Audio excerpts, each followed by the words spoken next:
Hi lovely people, I'm Fiona Booy from St Albans Pottery. Now this next video is a much requested video and we're going to be making, ta-da, pinch pot mugs.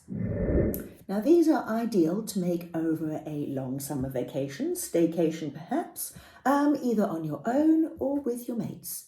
This one over here is a 450 gram ball of clay. And these little guys here is the same ball, but made into smaller mugs. So for this project, you're going to need your ball of clay. You're going to need a paintbrush, a pointy stick, and I like to use a chopstick, a large silver spoon, a pastry cutter, and an expired library card. What else will you need? Some newspaper and some water. If you're ordering my clay kits, I recommend clay kit 2, which will have 900 grams of clay, which is enough for 2 big mugs or 3 or 4 espresso cups. It'll also have 1 set of tools, so if you need more, make sure you add those. It will come with 5 colours. Again, if you want any other colours, make sure you add them to your order. What you'll need to do is once you've made them, bring them back to me. I will fire and glaze them, and then you can come and collect them. Right, let's walk you through the making process.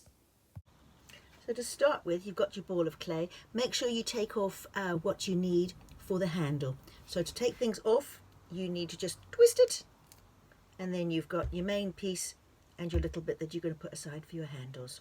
Okay, if you've got 2 balls of clay and you want to join them together by bashing them quite hard, and when you slap them, try not to get air caught into anything, because that's where you get problems. Air bubbles will cause problems in the firing, but they'll also cause problems in the making. Right, so we're going to start with our ball of clay, and we're going to put our thumb right in the centre and push down, and then we're going to be squeezing our fingers and going round, working our way round and round the clay, spinning it in our hands evenly, trying to get the sides and the bottom all the same thickness, and drawing the clay upwards. To help keeping that top edge straight, you might want to tap it a few times on the table as well. Using newspaper underneath your pot is very useful, because that way you can slide it round in a circular motion very easily. You can also use an old card to help keep the sides nice and straight. And you can use water just to help even out the rim. And a large spoon is useful on the inside. Keep working until you are satisfied with the results. The clay will shrink between 10 and 15% during the firing process, so take that into consideration. You don't want to make your walls too thin or too thick. Now leave your mug somewhere to firm up. It needs to be strong enough to not collapse when you attach the handle. The handle part of the process is the most technical and most important of the whole making process. You need to make handles strong and attach them well. What you don't want is when you lift a hot cup of coffee or tea or something to your lips that the handle falls off. So handles are notoriously fussy, so do make more handles than you need. Start off with your piece of clay. Roll it into an approximate shape and size, and then you can start smoothing it also into its dimensions, so you're getting a rough handle looking thing. And then with water you can then firm it into its final shapes, so you can get it between your fingers and really work it and smoothen it down, changing it over, pulling it out, and you're getting a very nice strong piece. Then what you can do is clip with your fingers the bottom bit, clip the top bit, and then you can leave your handle on a piece of paper for a few hours to firm up.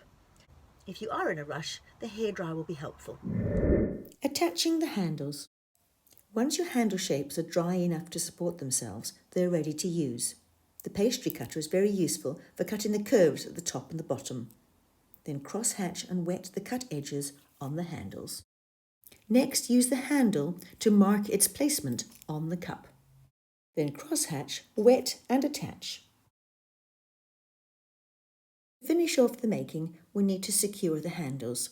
This is done by adding securely a few rolled sausages all around the handle join. The chopstick here is an excellent tool for smoothing the inside curves. Smooth it off with a dab of water on your fingers. Set them aside to firm up before painting. Now on to the painting. This is best done once your mug has firmed up, but before it dries out too much. What you need to use are these coloured slips, which are made a mixture of clay and pigment. You need to start with your main colour and end up with the smaller dots and dashes on top. You'll get brighter colours if you use more layers. Once you're finished, leave the cups to dry and bring them round for firing. Happy making!